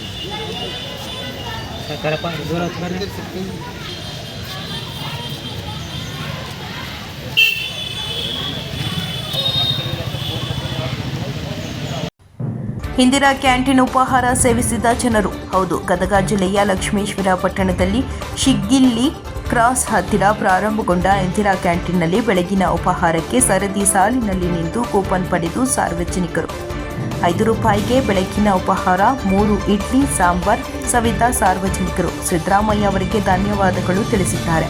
ವರದಿ ವೀರಣ್ಣ ಹಡಪದ, ಪ್ರಜಾಪವರ್ ಟಿವಿ, ಲಕ್ಷ್ಮೇಶ್ವರ. ಇವತ್ತು ಲಕ್ಷ್ಮೇಶ್ವರ ಪಟ್ಟಣದಲ್ಲಿ ಸಾರ್ವಜನಿಕರಿಗೆ ಬಡವರಿಗೆ ಅನುಕೂಲ ಆಗಲಿ ಅಂತೇಳಿ ಇಂದಿರಾ ಕ್ಯಾಂಟೀನನ್ನು ಮಾನ್ಯ ಸಚಿವರಾದಂಥ SK ಪಾಟೀಲ್ ಅವರು ಉದ್ಘಾಟನೆ ಮಾಡಿ ಹೋಗಿದ್ದಾರೆ. ಈಗಾಗಲೇ ಅದು ಕಾರ್ಯ ಪ್ರಾರಂಭವಾಗಿದೆ. ಇಲ್ಲೆಲ್ಲ ನೀವು ಬೆಳಗಿನ ಉಪಹಾರವನ್ನು ಸೇವಿಸುತ್ತಿದ್ದೀರಿ. ಯಾವ ಥರ ಅನ್ಸಕತ್ತೈತಿ ನಿಮಗೆ? ನಾವು ನಿಜವಾಗ್ಲೂ ಹೇಳಬೇಕಂದ್ರೆ ಈ ಉಪಹಾರನ ಈ ಒಂದು ಇಷ್ಟು ಒಂದು ಸ್ಥಾನಮಾನಕ್ಕೆ ₹5ಕ್ಕೆ 3 ಇಡ್ಲಿ ಸಿಗ್ತಾವೆ ಅನ್ನೋದು ನಮ್ಮ ಕನಸು ಮನಸ್ಸಿನಾಗೂ ಕಂಡಿದ್ದಿಲ್ಲ. ನಮಗೆ ಸಿದ್ದರಾಮಯ್ಯನವರು ಭಾಳ ಒಳ್ಳೆ ಮಾರ್ಗದರ್ಶನ ಕೊಟ್ಟಿದ್ದಾರೆ. ಅದನ್ನು ಎಲ್ಲರೂ ಸಾರ್ವಜನಿಕರು ಬಂದು ಪ್ರತಿಯೊಬ್ಬರು ಸಹಿತ ಇದನ್ನು ಸದುಪಯೋಗ ಪಡ್ಕೊಳ್ಳೋದು ಭಾಳ ಒಳ್ಳೆಯದು ಅಂತ ನಾನು ಇಷ್ಟಪಡ್ತೀನಿ.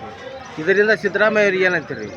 ಇದು ನಿಜವಾಗ್ಲೂ ಹೇಳ್ಬೇಕಂದ್ರೆ ಸಿದ್ದರಾಮಯ್ಯವ್ರಿಗೆ ಕರ್ನಾಟಕದೊಳಗಡೆನೆ ಅತಿ ಒಂದು ಎತ್ತರ ಪ್ರಮಾಣವಾದಂಥದ್ದು ಉನ್ನತ ಸ್ಥಾನಕ್ಕೆ ಹೋಗುವಂಥ ಮಟ್ಟಿಗೆ ಸಿಗ್ತೈತೆ ಅಂತ ನಾನು ಹೇಳಕ್ಕೆ ಇಷ್ಟಪಡ್ತೀನಿ. ಇವು ಎಲ್ಲ ಬಡವರಿಗೆಲ್ಲ ಭಾಳ ಅನುಕೂಲ ಆಗಿದೆ. ಭಾಳ ಭಾಳ ಭಾಳ ಭಾಳ ಅಂದ್ರೆ ಭಾಳ ಬಡವರಿಗೆ ನಿಜವಾಗ್ಲೂ ಹೇಳ್ಬೇಕಂದ್ರೆ ₹5ಕ್ಕೆ 3 ಇಡ್ಲಿ ಅದು ಎಲ್ಲಿ ಸಿಗದೆ ಇರುವಂಥದ್ದು. ಲಕ್ಷ್ಮೇಶ್ವರದಾಗ 65ರಿಂದ ₹70 ಕೊಟ್ಟು ಒಂದು ಎಗ್ ರೈಸ್ ತಿನ್ನುವಂಥ ಪರಿಸ್ಥಿತಿ ಒಳಗೆ ಇದ್ದಂಥದ್ದು. ಆದರೆ ಅದನ್ನು ಇವತ್ತು ಏನೈತಲ್ಲ ನಮ್ಮ ಸಿದ್ದರಾಮಯ್ಯನವರು ಕಾರ್ಯರೂಪಕ್ಕೆ ತೊಗೊಂಬಂದು ನೆರವೇರಿಸಿದಾರ. ಇಂದಿರಾ ಕ್ಯಾಂಟೀನ್ನವರು ಒಳ್ಳೆ ಉತ್ತಮವಾದಂಥದ್ದು ನಮ್ಮ ಕಾರ್ಯ ನೆರವೇರಿಸಿಕೊಡ್ತಾ ಇದ್ದಾರೆ. ಇದೇ ರೀತಿ ಮುಂದುವರಿಸ್ಕೊಂಡು ಹೋಗಲಿ ಅಂತ ನಮ್ಮ ಆಸೆ. ಒಳ್ಳೇದೈತ್ರಿ, ಎಲ್ಲರಿಗೆ ಒಳ್ಳೇದಾಗೈತಿ. ಇದು ₹5ಕ್ಕೆ 3 ಇಡ್ಲಿ, ₹5ದಾಗ ನಾಷ್ಟ ಕೊಡ್ತಾರಂದ್ರೆ ಒಳ್ಳೆ ಥರದಿಂದ ಚಲೋ ಮಾಡ್ರಿ ಸಿದ್ದರಾಮಯ್ಯನವರು. ಅವ್ರಿಗೆ ಚಲೋ ಮಾಡಲಿ ಅಂತ ಹೇಳಿ ಇದಕ್ಕೆ ಇನ್ನೂ ಮುಂದುವರಿಸಲಿ ಅಂತ ಹೇಳಿ. ವಿಜಯರತ್ನ ಪ್ರಶಸ್ತಿ ಪುರಸ್ಕೃತರಾದ ಆನಂದಗೌಡ ಪಾಟೀಲ್ ಅವರಿಗೆ ಶರಣಲಿ HS ಪಾಟೀಲ ಪ್ರತಿಷ್ಠಾನದ ಸಹಯೋಗದಲ್ಲಿ ಶ್ರೀ ಜ.ಆ. ವಿದ್ಯಾ ಸಮಿತಿಯ ಮೈದಾನದಲ್ಲಿ ಅವರ ಗೆಳೆಯರ ಬಳಗ ಅಭೂತಪೂರ್ವವಾಗಿ ಸನ್ಮಾನಿಸಿ ತಮ್ಮ ಗೆಳೆಯನಿಗೆ ಅಭಿನಂದಿಸಿದರು. ವೇದಿಕೆಯ ಮೇಲೆ ಪಕ್ಷಾತೀತವಾಗಿ ಹಿರಿಯರು, ಯುವಕರು ಮತ್ತು ಕಿರಿಯರು ಆಗಮಿಸಿ ತಮ್ಮ ಸಾಧಕನಿಗೆ ಶಾಲು ಹೊದಿಸಿ ಹೂಮಾಲೆ ಹಾಕಿ ಮದ್ದಿನ ಗುಳ್ಳೆ ಹಚ್ಚಿ ಸನ್ಮಾನಿಸಿ ಅಭಿನಂದಿಸಿದರು. ಆನಂದಗೌಡರ ಸಾಧನೆ ಕುರಿತು ಪ್ರದರ್ಶಿಸಿದ VT ಸಭಿಕರ ಮನಸೂರೆಗೊಂಡಿತ್ತು. ಇದೇ ವೇಳೆ ಸಮಾಜದಲ್ಲಿ ವಿವಿಧ ಕ್ಷೇತ್ರದಲ್ಲಿ ಸಾಧನೆಗೈದ ಮತ್ತು ಆನಂದಗೌಡರ ಕುಟುಂಬದ ಒಡನಾಡಿಗಳಿಗೆ ಗೌರವಿಸಿ ಸನ್ಮಾನಿಸಲಾಯಿತು. ದಿವ್ಯ ಸಾನ್ನಿಧ್ಯ ಶ್ರೀ ಮಾನಿಪ್ರ ಜಗದ್ಗುರು ನಾಡೋಜ ಡಾಕ್ಟರ್ ಅನ್ನದಾನೀಶ್ವರ ಮಹಾಶಿವಯೋಗಿಗಳವರು ಸಂಸ್ಥಾನ ಮಠ ಮುಂಡರಗಿ ವಹಿಸಿದರು. ಸಂದರ್ಭದಲ್ಲಿ ನಿಜಗುಣ ಪ್ರಭು ತೋಂಟದಾರ್ಯ ಮಹಾಸ್ವಾಮಿಗಳು ಗೋಣಿ ರುದ್ರ ಮಹಾಸ್ವಾಮಿಗಳು, ಮಾಜಿ ಸಚಿವ ಎಸ್ ಪಾಟೀಲ, ಮಾತೋಶ್ರೀ ಕಮಲಮ್ಮ ಪಾಟೀಲ, ಲಿಂಗರಾಜಗೌಡ ಪಾಟೀಲ ಮುಂತಾದ ಅಭಿಮಾನಿಗಳು, ಸ್ನೇಹಿತರು ಉಪಸ್ಥಿತರಿದ್ದರು. ವರದಿ ಅರ್ಜುನ್ ಹೊಸಮನಿ, NKS TV4 ಮುಂಡರಗಿ. ಒಳ್ಳೆ ರೀತಿಯಿಂದ ಇಂಥ ಕಾರ್ಯ ಮಾಡ್ತಾನೆ, ಆ ಒಂದು ಸದ್ಬುದ್ಧಿ ಅವ್ರು ಕೊಡಲಿ, ಅವ್ರ ತಾಯಿ ಆಶೀರ್ವಾದ ಅವ್ರು ಇರಲಿ. ಅದರಾಗಿ ಹೆಚ್ಚಾಗಿ ನಮ್ಮ ನಿಜಗುಣ ಶ್ರೀಗಳ ಆಶೀರ್ವಾದ ಹೆಚ್ಚಿಗೆ ಇರಲಿ ಅವರಿಗೆ ಅಂತ ಹೇಳಿ, ಅದರಲ್ಲಿಯೂ ಮೊದಲಿಂದ ಅವರು ನಮ್ಮ ತೋಂಟರಾಯರ ಮಠದ ಶಿಷ್ಯ, ದೊಡ್ಡ ಗುರುಗಳಿದ್ದಾಗಿದ್ದನು ಕೂಡ ಭಾಳ ಭಕ್ತಿಯಿಂದ ಅವ್ರ ಅಪ್ಪನ ನಡ್ಕೊಂಡ, ಅವ್ರ ಅವು ನಡ್ಕೊಂಡ್ಲು, ಎಲ್ಲರೂ ನಡ್ಕೊಂಡ್ರು. ನಮ್ಮಂತನ್ನು ಮೊದಲೇ ನಮ್ಮಂತಂದಾಗ ತೋಟನ ಓಡ, ಸಿದ್ದನ ಓಡ, ಹಿಂಗೆ ನಮ್ಮ ಹೆಸರು ಅದಾವು. ಹಾಗಾಗಿ ಇವತ್ತಿನ ದಿವಸ ನನ್ನ ಮೊಮ್ಮಕ್ಕಳು ಇಷ್ಟ ಆಗಿರೋದು ನೋಡಿ ಭಾಳ ಸಂತೋಷ ಆಯ್ತು. ಆ ಕಾರಣದಿಂದ ಅವ್ರಿಗೆ ಒಳ್ಳೇದು ಮಾಡಲಿ, ಇನ್ನೂ ಹೆಚ್ಚಿನ ಇದು ಬರಲಿ ಅಂತ ಹೇಳಿ ಆಮೇಲೆ ವಿಜಯ ಸಂಕೇಶ್ ಅವ್ರದ್ದು ಪ್ರಶಸ್ತಿ ಸಿಕ್ಕತ್ತೆ. ನಾವು ಇವತ್ತು ಸಂತೋಷ ಸುದ್ದಿ ಏನಂದರೆ ವಿಜಯ ಸಂಕೇಶ್ ಅವರು ಹುಟ್ಟುಹಬ್ಬ. ಎಷ್ಟನೇ ಹುಟ್ಟುಹಬ್ಬ ರೀ ಅದು? ಬರೀ ಹುಟ್ಟುಹಬ್ಬ ಅಂತ ಇಟ್ಟು ಹೇಳ್ಬಿಡ್ತೀವಿ, ಎಷ್ಟನೇದು ಅಂತಲೇ ಹೇಳೋದಿಲ್ಲ ನೀವು. ಪೇಪರ್ನಾಗ ಹಂಗೆ ಕೊಡ್ತೀರಿ ನೀವು, ಹುಟ್ಟುಹಬ್ಬ ಅಂತ ಕೊಟ್ಬಿಡೋದು. ಎಷ್ಟನೇದ್ರಪ್ಪ ಯಾರು ಹೇಳಿದಾರೆ? ವಿಜಯ ಸಂಕೇಶ್ ಎಷ್ಟನೇದು ಹುಟ್ಟುಹಬ್ಬ? ವಿಜಯ ಸಂಕೇಶ್ವರ ಇತಿಹಾಸ ನಿಮಗೆ ಗುರ್ತಿಲ್ಲ. ನನಗೊಂದು ವಿಷಯ ಹೇಳಿದ್ರು ಕುಂತ್ಕೊಂಡ್ರು. ಅವ್ರದ್ದು ಸಣ್ಣ ಮಂತನ ಗದಗ ತಾಲೂಕಿನಿಂದ ಒಂದು ಹಳ್ಳಿ. ವಿಜಯ ಸಂಕೇಶ್ವರವರು ಮೊದಲು ಒಂದು ಟ್ರಕ್ ಡ್ರೈವರ್, ಒಂದು ಟ್ರಕ್ ತೊಗೊಂಡ್ರು, ಡ್ರೈವಿಂಗ್ ಮಾಡ್ತಾನೆ ತಾನ ಸ್ವತಃ. ಅವರಪ್ಪರ ಲೇ ವಿಜಯ ಏನು ಮಾಡ್ತಿಲ್ಲ, ಆಗೋದಲ್ಲ, ಸುಮ್ಮನೆ ಒಕ್ಕಲ್ತನ ಮಾಡ್ಕೊಂತ ಹೋಗೋಣ ಅಂದ್ರಂತ. ಇಲ್ಲಪ್ಪ ನೋಡಪ್ಪಾಜಿ ನೋಡು ಅಂತ ಹೇಳಿ ಭಾಳ ಪ್ರಯತ್ನ ಮಾಡಿ ಇವತ್ತು ಅದರಲ್ಲಿ ಯಶಸ್ಸು ಕಂಡು ಇವತ್ತು ಭಾಳ ದೊಡ್ಡ ಮಟ್ಟದ ಇವತ್ತು ಬೆಳೆಸಿದಂಥ ಅವ್ರು ಏನಿರು ಇದ್ರೆ ಅದು ವಿಜಯ್ ಶಂಕರ್ ಅವ್ರನ್ನ ನೋಡಿ ನಾವೆಲ್ಲರೂ ಇಂಡಸ್ಟ್ರೀಸ್ ಕಲಿಬೇಕು ಅನ್ನೋ ಮಾತನ್ನು ಕೂಡ ಈ ಸಂದರ್ಭದಲ್ಲಿ ಹೇಳಿ, ಮತ್ತೊಮ್ಮೆ ದೇವರು ವಿಜಯ್ ಶಂಕರ್ ಅವರಿಗೆ ಶತಾಯುಷಾಗಿ ಬಾಳಲಿ. ಬಹುಶಃ ಅವ್ರ ಶತಮಾನೋತ್ಸವಕ್ಕೆ ನಾನು ಬರೋಂಗೆ ಆಗಲಿ.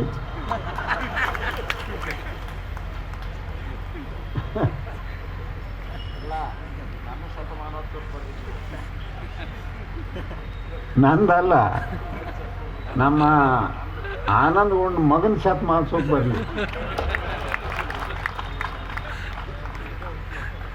ಬ್ಯಾಡ್ರಪ್ಪ, ಸಾಕಾಗೈತೆ ನನಗೆ. ಪ್ರಾಮಾಣಿಕವಾಗಿ ಹೇಳ್ತೀನಿ, ಯಾವಾಗ ದೇವ್ರ ಕಣ್ಣು ಮುಚ್ಚನ ಅನಿಸಿವೆ. ಏನು ಪರಿಸ್ಥಿತಿ ಹಿಂದೆ ಹಿರಿಯರಿದ್ರು ಆ ಪರಿಸ್ಥಿತಿ ಇವತ್ತು ನಮ್ಮ ದೇಶ ಉಳಿದಿಲ್ಲ, ನಮ್ಮ ರಾಜ್ಯ ಸಮಾಜದಲ್ಲಿ ದೊಡ್ಡದಿರ್ಬೋದು. ನಮ್ಮ ನಡೆನುಡಿಗಳು ಬಹಳ ಮುಖ್ಯವಾಗಿರಬೇಕು. ನುಡಿದಂತೆ ನಡೆ, ಇದೇ ಜನ್ಮ ಕಡೆ. ಮನುಷ್ಯ ನುಡಿದಂತೆ ನಡಿಬೇಕು, ನುಡಿದಂತೆ ನಡಿಬೇಕು. ಕೊನೆಯವರೆಗೆ ಬದುಕಿರ್ತದೆ, ಅದಕ್ಕೆ ಜೀವನ ಇರ್ತದೆ, ಮೌಲ್ಯ ಇರ್ತದೆ. ಅದನ್ನು ಪಾಲಿಸಿಕೊಂಡು ಬಂದಂಥವ್ರು ಆನಂದಗೌಡರು. ಏನು ನುಡಿತಾರೆ ಅದನ್ನು ನಡೀತಾರೆ. ಏನು ಮನೆಯೊಳಗಡೆ ಎಷ್ಟೇ ಕಷ್ಟ ಆಗಲಿ, ಎಷ್ಟೇ ಹಣದ ತೊಂದರೆ ಆಗಲಿ, ನನಗೆ ಗೊತ್ತಿದೆ. ಹಣ ಯಾರು ಗಳಿಸಿದವರು ಇಟ್ಟುಕೊಳ್ಳೋದಿಲ್ಲ, ಯಾರು ಗಳಿಸಿದವರು ಕೊಡಲಿಕ್ಕೆ ಇಷ್ಟಪಡೋದು ಇಲ್ಲ. ಆದರೆ ಆ ಹಣ ಬಂದಿದ್ದನ್ನು ಊಟ ಮಾಡಿ ಮಲಗುವುದು ಅರ್ಧ ಮಂಚ, ಕುಡಿಯುವುದೊಂದು ಆವಿಗೆ ಹಾಲಿಗೆ, ಉರುಳಿಲ್ಲದ ಸಂಸಾರ ಅನ್ನತಕ್ಕಂಥ ಶರಣರ ವಾಣಿಯನ್ನು ಇಟ್ಟುಕೊಂಡು ಮಿಕ್ಕಿದಲ್ಲ ನನ್ನದಲ್ಲ ಅನ್ನತಕ್ಕಂಥದ್ದು ಸಮಾಜದ ಅನ್ನತಕ್ಕಂಥ ಮನೋಭಾವನೆ ಬರ್ತದಲ್ಲ, ಅವರೇ ಈ ಸಮಾಜದ ನಾಯಕರಾಗ್ತಾರೆ ಅನ್ನತಕ್ಕಂಥದ್ದನ್ನು ನಾವೆಲ್ಲರೂ ಅರ್ಥ ಮಾಡಿಕೊಳ್ಳಬೇಕಾಗಿರ್ತಕ್ಕಂಥದ್ದು. ಇದೇ ಬಸವಣ್ಣ ಕಲಿಸಿರ್ತಕ್ಕಂಥದ್ದು, ಇದೇ ಬುದ್ಧ ಕಲಿಸಿರ್ತಕ್ಕಂಥದ್ದು, ಇದೇ ಸ್ವಾಮಿ ವಿವೇಕಾನಂದರು ಕಲಿಸಿರ್ತಕ್ಕಂಥದ್ದು, ಇದೇ ಈ ಭಾರತ ದೇಶದ ಆಧ್ಯಾತ್ಮದ ಪರಂಪರೆ ಕಳಿಸಿರ್ತಕ್ಕಂಥದ್ದು ಅನ್ನತಕ್ಕಂಥದ್ದನ್ನು ಅರ್ಥ ಮಾಡಿಕೊಳ್ಳಬೇಕು. ಈ ದಿಶೆಯಲ್ಲಿ ಹೆಚ್ಚು ನಾನು ಮಾತನಾಡೋದಿಲ್ಲ, ಸಮಯ ಬಹಳ ಆಗಿರುವುದರಿಂದ ನಾನಿದೆ. ಹುಬ್ಬಳ್ಳಿಯ BUB ಕಾಲೇಜಿನಲ್ಲಿ ನಡೆದ ನೇಹಾ ಹಿರೇಮಠ ಕೊಲೆ ಪ್ರಕರಣಕ್ಕೆ ಸಂಬಂಧಿಸಿದಂತೆ ಕೊಲೆಯ ಹಂತಕನಿಗೆ ಜಾಮೀನು ನೀಡದಂತೆ ಒತ್ತಾಯಿಸಿ ಶ್ರೀರಾಮ ಸೇನಾ ವತಿಯಿಂದ ಪ್ರತಿಭಟನೆ ನಡೆಸಲಾಯಿತು. ಹುಬ್ಬಳ್ಳಿ ವಿದ್ಯಾನಗರದಲ್ಲಿ BUB ಕಾಲೇಜಿನ ಮುಂಭಾಗದಲ್ಲಿ ಶ್ರೀರಾಮ ಸೇನೆ ಮುಖ್ಯಸ್ಥ ಪ್ರಮೋದ್ ಮುದ್ದಲಿಕ್ ನೇತೃತ್ವದಲ್ಲಿ ಪ್ರತಿಭಟನಾ ರ್ಯಾಲಿ ನಡೆಸಿದ ಕಾರ್ಯಕರ್ತರು ಕೊಲೆ ಮಾಡಿರುವ ಫಯಾಜ್ನಿಗೆ ಯಾವುದೇ ಕಾರಣಕ್ಕೂ ಜಾಮೀನು ನೀಡದಂತೆ ಆಗ್ರಹಿಸಿದರು. ವರದಿ ಸಂತೋಷ ಮೇದಾರ, ಹುಬ್ಬಳ್ಳಿ. ಕೃಷಿ ವಿಶ್ವವಿದ್ಯಾಲಯ ಧಾರವಾಡ, ಜಿಲ್ಲಾ ಪಂಚಾಯತ ಗದಗ, ತಾಲೂಕಾ ಪಂಚಾಯತ ಗಜೇಂದ್ರಗಡ, ಗ್ರಾಮ ಪಂಚಾಯತ ಸೂಡಿ ಹಾಗೂ ಸವಡಿ ಭೂಮಿ ಸಂಜೀವಿನಿ ರೈತ ಉತ್ಪಾದನಾ ಕಂಪನಿ ಸವಡಿ, ಗದಗ ಜಿಲ್ಲೆ ಅಖಿಲ ಭಾರತ ಸಮನ್ವಯ ಗೋವಿನ ಜೋಳ ಅಭಿವೃದ್ಧಿ ಯೋಜನೆ ಧಾರವಾಡ ಇವರ ಸಹಯೋಗದೊಂದಿಗೆ ಆಧುನಿಕ ಪದ್ಧತಿಯಲ್ಲಿ ಗೋವಿನ ಜೋಳ ಹಾಗೂ ಕಡಲೆ ಬೇಳೆಗಳ ನಿರ್ವಹಣೆಯ ಕಾರ್ಯಕ್ರಮವನ್ನು ಗ್ರಾಮ ಪಂಚಾಯತ್ ಸೂಡಿ ಆವರಣದಲ್ಲಿ ನೆರವೇರಿಸಲಾಯಿತು. ಮುಖ್ಯ ಅತಿಥಿಗಳು ಡಾಕ್ಟರ್ PL ಪಾಟೀಲ್, ಮಾನ್ಯ ಕುಲಪತಿಗಳು, ಕೃಷಿ ವಿಶ್ವವಿದ್ಯಾಲಯ ಧಾರವಾಡ, ಡಾಕ್ಟರ್ BD ಬಿರಾದರ, ಸಂಶೋಧನಾ ನಿರ್ದೇಶಕರು, ಕೃಷಿ ವಿಶ್ವವಿದ್ಯಾಲಯ ಧಾರವಾಡ, ಶ್ರೀಮತಿ GH ತಾರಾಮಣಿ, ಜಂಟಿ ಕೃಷಿ ನಿರ್ದೇಶಕರು, ಕೃಷಿ ಇಲಾಖೆ ಗದಗ, ಅಧ್ಯಕ್ಷತೆ ಆಯಿಷಾ ಬೇಗಂ ಮೊಕಾಶಿ, ಅಧ್ಯಕ್ಷರು, ಗ್ರಾಮ ಪಂಚಾಯತ್ ಸೂಡಿ, ಉಪನ್ಯಾಸಕರು ಡಾಕ್ಟರ್ SR ತಲಕಿನಕೊಪ್ಪ, ಪ್ರಾಧ್ಯಾಪಕರು ಹಾಗೂ ಮುಖ್ಯಸ್ಥರು, ಗೋವಿನ ಜೋಳ ವಿಭಾಗ, ಕೃಷಿ ವಿಶ್ವವಿದ್ಯಾಲಯ ಧಾರವಾಡ, ಡಾಕ್ಟರ್ MD ಪಾಟೀಲ, ಸಹಾಯಕ ಪ್ರಾಧ್ಯಾಪಕರು, ಮುಲಾರ್ಫ ವಿಭಾಗ, ಕೃಷಿ ವಿಶ್ವವಿದ್ಯಾಲಯ ಧಾರವಾಡ, ಡಾಕ್ಟರ್ SC ತಳೇಕರ, ಸಹಾಯಕ ಪ್ರಾಧ್ಯಾಪಕರು, ಗೋವಿನ ಜೋಳ ವಿಭಾಗ, ಕೃಷಿ ವಿಶ್ವವಿದ್ಯಾಲಯ ಧಾರವಾಡ. ಕಾರ್ಯಾಗಾರ ಆಯೋಜಕರು ಶ್ರೀ ಶರಣ ಬಸವ ಕೂಕನೂರ, ನಿರ್ದೇಶಕರು ಸವಡಿ ಭೂಮಿ ಸಂಜೀವಿನಿ ರೈತ ಉತ್ಪಾದನಾ ಕಂಪನಿ ಸವಡಿ ಹಾಗೂ ಅಧ್ಯಕ್ಷರು Shri SM Naregal, doctor SR ಸಲಕಿನಕೊಪ್ಪ, ಪ್ರಾಧ್ಯಾಪಕರು ಮತ್ತು ಮುಖ್ಯಸ್ಥರು, ಕೃಷಿ ವಿಶ್ವವಿದ್ಯಾಲಯ ಧಾರವಾಡ, ರುದ್ರಪ್ಪ ಮರನ ಬಸರಿ, ನಾಗಪ್ಪ ಅರಮನಿ, PDO ಅಶೋಕ್ ಕಂಬಿ, ಸೂಡಿ ಗ್ರಾಮದ ಪಂಚಾಯತ್ ಸದಸ್ಯರು, ಗ್ರಾಮದ ರೈತ ಬಾಂಧವರು, ಮಹಿಳಾ ರೈತರು ಉಪಸ್ಥಿತರಿದ್ದರು. ವರದಿ ರುದ್ರಪ್ಪ ಹೆಬ್ಬಳ್ಳಿ, ರೋಣ. ನೀವು ಅದ್ರಾಗ ಇನ್ವಾಲ್ವ್ ಆಗವಲ್ರಿ. ನೀವ್ ಏನ್ ತಿಳ್ಕೊಂಡ್ಬಿಟ್ರಿ, ನಮ್ಮ ಅಜ್ಜ ನಮ್ಮಪ್ಪ ಮಾಡ್ಯಾರ ನಾ ಮಾಡ್ಬೇಕ, ಬೇಡ ಅಂತ ಮಾಡ್ಬೇಡ. ನಿಮ್ಮ ಅಜ್ಜ ನಿಮ್ಮಪ್ಪ ಮಾಡತ್ನಾಗ ಹಳೆ ಕಾಲದ ಬೀಜಗಳಿದ್ವು, ಆಮೇಲೆ ಆ ತರ ಹೊಲ ರೆಡಿ ಇತ್ತು ನಿಮ್ದು, ಹಂಗ ಬೆಳಿ ಹಾಕಿದ್ವು, ಈಗ ಯಾಕಾಗುದಿಲ್ಲ? ವಾತಾವರಣ ಹಂಗಿಲ್ಲ. ಈಗ ಬೀಜಗಳು ಬೇರೆ ಟೈಪ್ ಅದಾವ್ರಿ. ನೀವು ಆಸಕ್ತಿ ತೋರ್ಸ್ತಾವಲ್ರಿ ನಮ್ಮ ರೈತರು. ನೀವೇನಪ್ಪಾ ಅವ ಬಿತ್ತಕತ್ತ ನಾ ಬಿತ್ಬೇಕು, ಅವ ಹರಗತ್ತ ನಾ ಹರಬೇಕು, ಅವ ಬೀಜಕ್ಕ ನಾ ಹಾಕ್ಬೇಕು. ಯಾಕಪ್ಪ? ಇಲ್ಲೊಂದು ಸೌಡಿ ಸಂಜೀವಿನಿ FPO ಐತ್ರಿ, ಅವ್ರ ಟೀಮ್ ಮಾಡ್ಕೊಟ್ಟಾರ. ಅವ್ರದ್ದೇನು ಉದ್ದೇಶಪ್ಪ ಅಂದ್ರ 1 ಎಕರೆಗೆ ನಾ 10 ಕ್ವಿಂಟಲ್ ಕಡ್ಡಿ ತೆಗಿಬೇಕು, 50 ಕ್ವಿಂಟಲ್ ಮೆಕ್ಕೆಜೋಳ ತೆಗಿಬೇಕು. ಈಗ ಮುಂದಿನ ವರ್ಷ ಆ ಸಂಸ್ಥೆ ನಾನು ಸುಡಿ ಎಲ್ಲ ಮಾಡ್ತೇನೆ, ನಾವೊಂದು ಟೀಮ್ ಮಾಡ್ಕೋತೀವಿ. ನೀವು ಇನ್ನೊಂದ್ ತರ ಇಟ್ಕೋರಿ, ನೀರಾವರಿ ನೋಡ್ರಿ. ನೀರಾವರಿ ನಿಮ್ ಭೂಮಿ ಎಷ್ಟು ಬಂಗಾರ ಐತಪ್ಪ ಅಂದ್ರೆ ಮಾರ್ಚ್ ಏಪ್ರಿಲ್ ನೀವು JCB ತೆಗಿರಿ ಹಸಿ ಬಟ್ ನಿಮ್ ನಿರ್ವಹಣೆ ಮಾಡ್ತಿಲ್ಲ ಕರೆಕ್ಟ್. ನೀವು ತಟ್ಟೆದಾಗ ಹೆಂಗ್ ಊಟ ಮಾಡ್ತೀರ ಸಿಸ್ಟಮೆಟಿಕ್ ಆಗಿ ಮಾಡ್ರಿ. ಯಾಕೆ ಆಗೋದಿಲ್ಲ ಅದು? ನಾನು ಚಾಲೆಂಜ್ ಮಾಡ್ತೀನಿ, ಯಾಕೆ ಆಗೋದಿಲ್ಲ ಅದು? ಮತ್ತು ಒಂದು ಕ್ಷೇತ್ರದಿಂದ ಹೆಚ್ಚಿನ ಲಾಭ ಪಡೆಯಲಿಕ್ಕೆ ಇದೊಂದು ಮುಖ್ಯವಾದ ಬೆಳೆ ಪದ್ಧತಿ ಇಂಥ ಒಂದು ಪ್ರದೇಶದಲ್ಲಿ. ಮುಖ್ಯವಾಗಿ ಎರೆಭೂಮಿ ಇದ್ದಲ್ಲಿ, ಅದು ಕೂಡ ಒಣ ಬೇಸಾಯ ಪ್ರದೇಶದಲ್ಲಿ ಗೋವಿನ ಜೋಳ ಮತ್ತು ಕಡಲೆ ಒಂದು ಮುಖ್ಯ ಬೆಳೆ ಪದ್ಧತಿ. ಸೊ ಅದನ್ನು ಆಧಾರವಾಗಿ ಇಟ್ಟುಕೊಂಡು ಇವತ್ತಿನ ಒಂದು ದಿನದ ಈ ಕಾರ್ಯಾಗಾರವನ್ನು ತಮ್ಮ ಸೂಡಿ ಗ್ರಾಮ ಮತ್ತು ಸುತ್ತಮುತ್ತಲಿನ ರೈತರಿಗೆ ಹಮ್ಮಿಕೊಂಡಿದ್ದೇವೆ. ಸೊ ಇದನ್ನು ತಾವೆಲ್ಲ ಇಲ್ಲಿಯವರೆಗೂ ವೈಜ್ಞಾನಿಕವಾಗಿ ಈ ಎರಡೂ ಬೆಳೆಗಳ ಬಗ್ಗೆ ಉಳಿದ ಮಾಹಿತಿಯನ್ನು ತಾವಿಗೆ ಕೇಳಿ, ಮತ್ತು ಈ ಕಾರ್ಯಕ್ರಮದಲ್ಲಿ ಉಪ ನಿರ್ದೇಶಕರಾದ ಶ್ರೀಯುತ ಪಾಲೇಶ್ ಗೌಡರು ಮತ್ತು ನಮ್ಮ ವಿಶ್ವವಿದ್ಯಾಲಯದ ಸಂಶೋಧನಾ ನಿರ್ದೇಶಕರು ಸಾಕಷ್ಟು ವಿಷಯಗಳನ್ನು ನಿಮಗೆ ತಿಳಿಸ್ಕೊಟ್ಟಾರೆ. ಸೊ ಇದರ ಜೊತೆಗೆ ನಾನು ಮೊದಲ ನಮ್ಮ ಕೃಷಿ ವಿಶ್ವವಿದ್ಯಾಲಯದ ಬಗ್ಗೆ ಒಂದು ಸ್ವಲ್ಪ ಒಂದೆರಡು ಮಾತುಗಳನ್ನು ಹೇಳ್ತೇನೆ. ಕೃಷಿ ವಿಶ್ವವಿದ್ಯಾಲಯ ಧಾರವಾಡ ಇದು ನಮ್ಮ ರಾಜ್ಯದಲ್ಲಿ 7 ವಿಶ್ವವಿದ್ಯಾಲಯದವರು ರೈತರ ಸಲುವಾಗಿ 7 ವಿಶ್ವವಿದ್ಯಾಲಯದಲ್ಲಿ ಇದು ಒಂದು. ಬೆಂಗಳೂರಿನ ಕೃಷಿ ವಿಶ್ವವಿದ್ಯಾಲಯ, ರಾಯಚೂರಿನ ಕೃಷಿ ವಿಶ್ವವಿದ್ಯಾಲಯ, ಶಿವಮೊಗ್ಗದಲ್ಲಿ ಕೃಷಿ ಮತ್ತು ತೋಟಗಾರಿಕೆ ವಿಶ್ವವಿದ್ಯಾಲಯ, ಆಮೇಲೆ ಇತ್ತೀಚೆಗೆ ಮಂಡ್ಯದಲ್ಲಿ ಒಂದು ಪ್ರಾರಂಭವಾಯಿತು, ಮಂಡ್ಯದಲ್ಲಿ ಕೃಷಿ ವಿಶ್ವವಿದ್ಯಾಲಯ, ಮತ್ತು ಬಾಗಲಕೋಟೆಯಲ್ಲಿ ತೋಟಗಾರಿಕೆ ವಿಶ್ವವಿದ್ಯಾಲಯ. ಅದು ಬರೀ ತೋಟಗಾರಿಕೆ ಬೆಳೆಗಳ ಸಲುವಾಗಿ ಏನು ಶಿಕ್ಷಣ, ಬೋಧನೆ ಮತ್ತು ಸಂಶೋಧನೆ ಮಾಡುವಂಥ ವಿಶ್ವವಿದ್ಯಾಲಯ. ಬೀದರ್ನಲ್ಲಿ ಪಶುವೈಜ್ಞಾನಿಕ ವಿಶ್ವವಿದ್ಯಾಲಯ, ಬರೀ ನಮ್ಮ ಪಶು ಸಂಪತ್ತಿನ ಬೆಳವಣಿಗೆ ಬಗ್ಗೆ, ಆರೋಗ್ಯ ಬಗ್ಗೆ, ಹೈನುಗಾರಿಕೆ ಬಗ್ಗೆ